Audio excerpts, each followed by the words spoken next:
I've thrown a lot of information at you in this course, and I understand it can be overwhelming. You don't have to completely understand all of it at once. Hopefully, though, you know enough now to plan and build a workflow.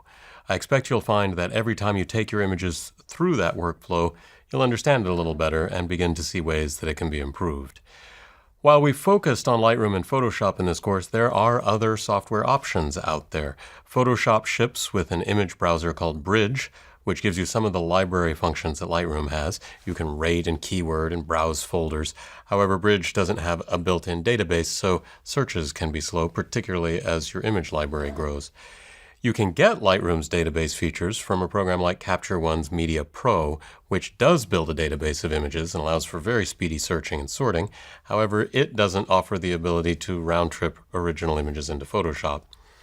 There are a lot of image editors out there, ranging from Adobe's own Photoshop Elements, a stripped-down, non-cloud, non-subscription-based version of Photoshop, to competitors like Affinity Photo and GIMP and Pixelmator and Corel Print Shop Pro.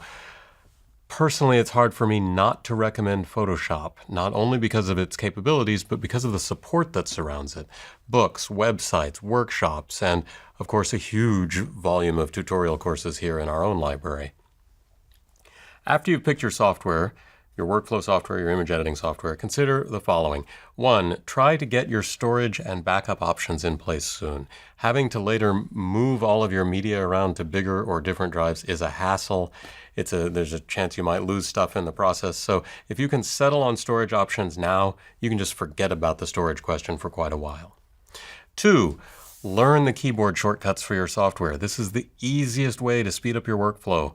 If you can navigate your software by keyboard, you'll find that post-production goes much faster. Remember, almost all keyboard shortcuts are listed in an application's menus right next to the commands. They are not mysterious secrets that only experts know. They're all right there in front of you waiting to be learned. And finally, if you choose Photoshop as your workflow or as your image editing solution, try not to be intimidated by it. Sure, some of our Photoshop courses are very long, and a typical Photoshop book can be heavy enough to anchor a boat. But as I said, not all Photoshop features are aimed at photographers. You simply don't need to know how the slice tool works. It's for web designers, or how video layers work, or data sets. Those are for videographers and scientists.